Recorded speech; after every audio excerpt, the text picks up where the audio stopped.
where you people who are responsible to nobody are determining the history of the country by your predictions in newspapers about polling and causing prime ministers and political parties to behave in a way they wouldn't otherwise behave. Well, of course, the Prime Minister has denied that he went to the country because of the polls, but I think he probably must have been influenced by them, so I think there is an element of truth in what you say, yes. Well, do you think this is right for democracy? Well, what we're trying to do is to publish the truth as we see it, and we're giving the public and the Prime Minister and anybody else more facts on which to make their decisions. Well, we had this extraordinary business during the campaign that every time a new poll came out, which was practically every day, this was the main headline the next day, no matter what, except when Mr. Enoch Powell made a speech, the main headline was the poll. And one got the impression the election publicity was being dominated by the opinion polls. Do you think this is right? I personally think that there were too many polls being published every day and too much publicity given to them. Yes, but that's a question for the newspaper editors, not for the people who run the polls. Does it matter? Would it matter to you that the people, in their wisdom, seem to have treated the polls with contempt? I don't think they've been influenced by the polls one way or the other. I mean, for example, the argument that the polls create a bandwagon effect, which we've been having from many Conservatives during the campaign, has, I think, been hit in the head fair and square once and for all. But haven't the polls, if I may quote a famous royal phrase, got to pull their finger out? Well, we, of course, forecast a 1% Conservative lead. Yes. That is a 4.15 swing. Now, the latest swing is, I think, 4.3, so we really are pretty happy. May we go to Smith Square now, Mr. Taylor?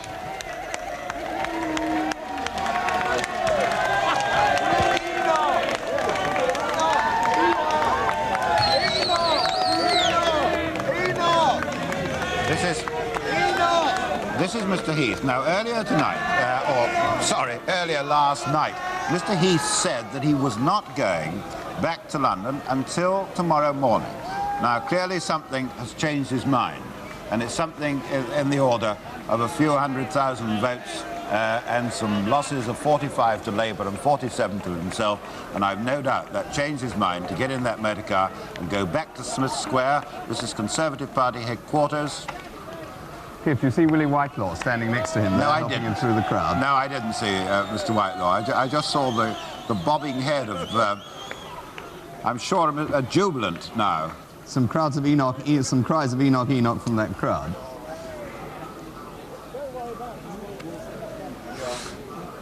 And now back into that great hall, number 32 in Smith Square.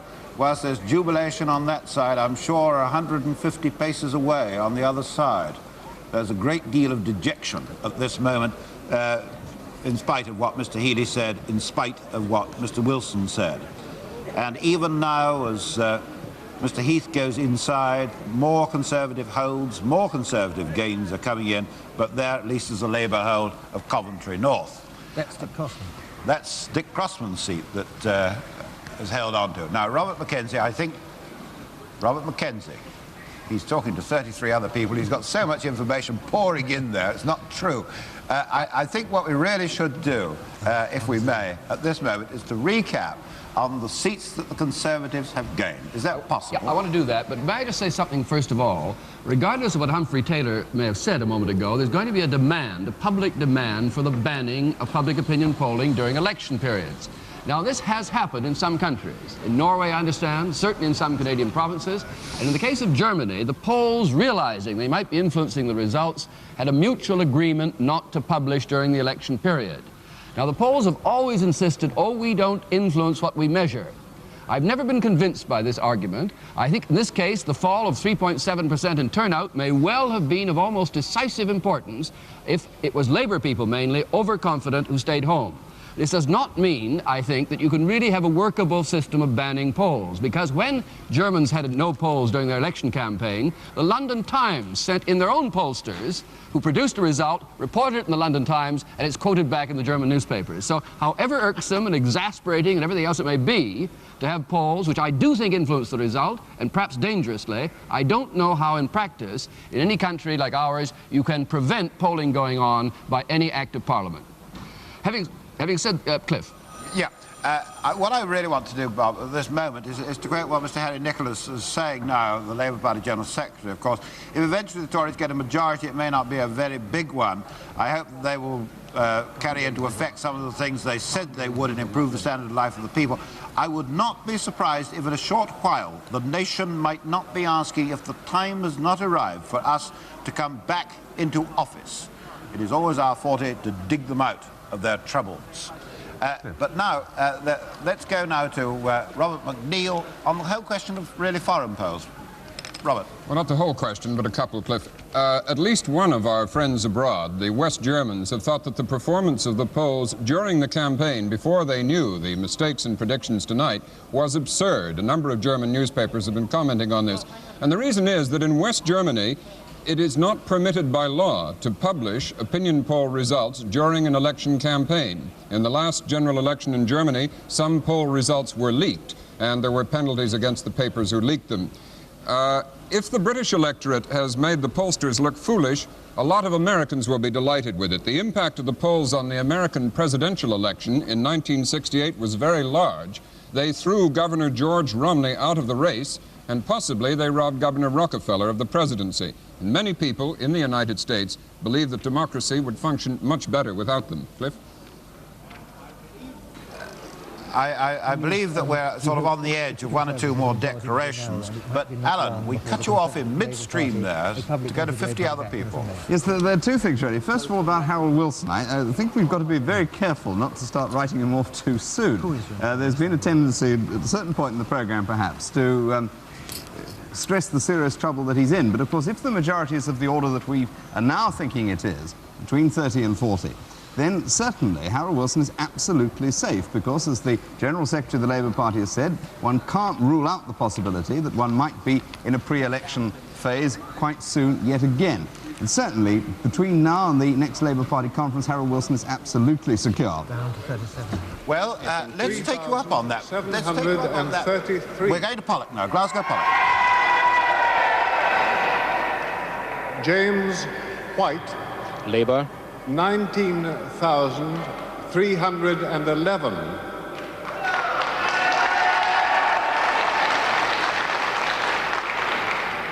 Esmond Wright. Conservative. 18,708. And I declare that James White has been elected.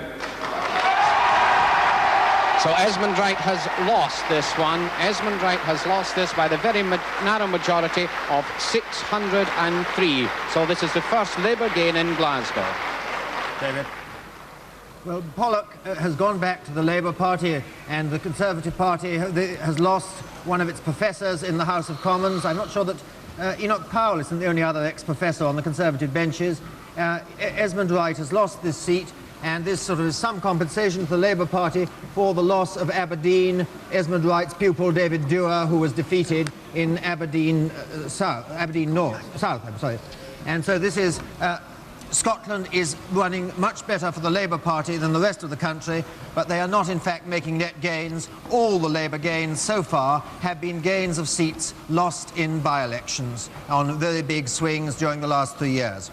I see Magnus Magnusson in Scotland thoughtfully. Oh, and Hugh Cochrane. looking to the sky, Hugh. I could see both of you there at one time. Whether it's you or Magnus, but it's you, Hugh. Yes, well, this is one that Labour is certainly counting on because the facts are mostly in their favour. About 6,500 new electors, and a great many of them rehoused from slums near the centre of Glasgow. But still a very creditable performance by Esmond Wright. About a week ago, it looked as if he was certain to lose this, and he comes only 603 short. The new Labour MP is James White, who is a 48-year-old one-time long-distance lorry driver who now is a managing director of a car delivery business, his own business, and he's supported by the Transport and General Workers Union, which is a rather odd sort of candidacy for them to support. But there he is, joining the big T and GWU group in the Labour ranks in Parliament. Cliff. Hugh, thank you very much indeed. We've got a piece of news from Northern Ireland. The polls closed. Police announced that 9 people have been arrested on charges arising out of people voting for electors who are either dead or who had left the province. This is by no means new. It happened in the last election and we talked about it. But now let's come to this prediction that we really wanted to come to a few moments ago. Graham Pike. Well, the latest prediction from the computer is a Conservative majority over Labour of 37 seats. But in the area in which the prediction is being formed, there is a great deal of uncertainty to stretch the range over 20 in the possible majority. The computer is fairly sure, however, that the Conservative majority over Labour will lie between 25 and 45 seats. If you're waiting for the result of North Ealing and you saw that there was a recount, you can go to bed. If that's the only one you're waiting for. Most of us aren't, I'll hasten to tell you, because the recount is tomorrow, Dave. They had 4 recounts in North Ealing back in 1964, so they must be used to it. I was going to say, is this a record? What, the Peterborough one was what? I think there were 7 recounts in Peterborough when there was a majority of 3 last time in 1966. There we're doing very, very well in terms of recount. Alan, come along. Yes, I think we ought to note, while we're passing, that Dame Patricia Hornsby-Smith is back again in the House of Commons. That was a Chislehurst result which went by so fast we hardly saw it.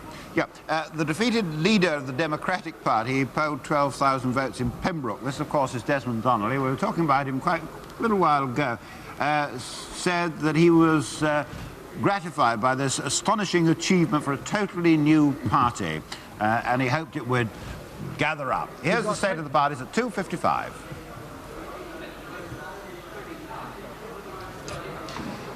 There we are. There's the state of the parties as at 5 minutes to 3, with Labour having lost 46 seats and having gained 7. Incidentally, yes, Desmond Donnelly, I don't know whether you noted this, he ran the whole of his campaign from a yacht moored just offshore. And apparently the basic electoral strategy was that he got so many supporting letters from so many different people in so many different parties that the majority of the constituents would be totally confused. He only got 22% of the vote there and came quite a bad third. The Labour Party was quite near behind the Conservatives, who got the seat on what one might describe as a split Labour vote, but they might say it was a split Conservative vote. Yes, they might indeed. But whatever, a very bad personal result for him. Clearly. And Croydon South has been gained by the Conservatives, but that's one that would certainly go. Could I make one general point on the prediction?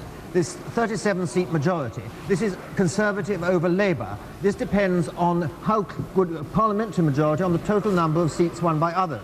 Well, one other is S.O. Davis, who presumably will vote with Labour, so that means it's only 36 majority. Now, the Liberals obviously have lost three seats now tonight. We've got no indication, except Jeremy Thorpe's, about whether they will hold on to their 2 seats in the West Country, and no indication about their 5 seats up in Scotland. But it does look to me as though the Conservative majority is a little bigger than one might otherwise say. Conservatives have gained Dartford, so that's one more they've notched up now. That's a remarkable one.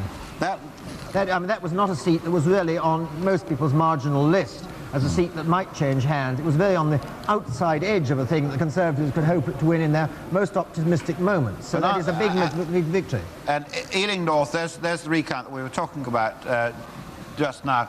But even the Conservative Party didn't put that one on, did they? Well, they hardly put it on. They said it was the outside possibility. It must put Terry Boston in jeopardy in Faversham and raise the great problems about Gravesend. Well, actually, no, Gravesend, we've had the result. We had the result of Gravesend. In fact, our poll on Gravesend at least justified itself. It was actually a slightly bigger swing than the poll suggested, but it was fairly near to the mark.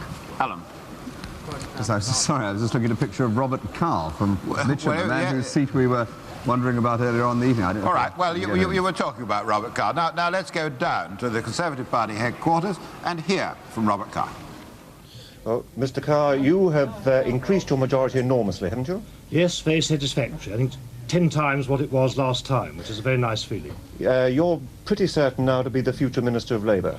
Well, no, we all serve Mr. Heath on the understanding that there was absolutely no commitment. I should be very honoured to serve him anywhere from the backbenches upwards. Would you like that job? Of course I would, yes. You have been mainly responsible for the Conservative policy on trade unions. Now, how successful do you think that has been in winning you votes? Well, it's difficult to isolate issues. I don't think it has been one of the major factors, but I certainly have detected that people do feel that we really cannot go on with the escalation of strife in this country, and that although nobody, I think, believes there's an easy cure to it, and we've always made clear there wasn't, that really something must be done to begin to tackle it. And I think that it has been a factor in that we were prepared to face this problem. So if it hasn't been the major factor, what do you think has been? Has it been personalities?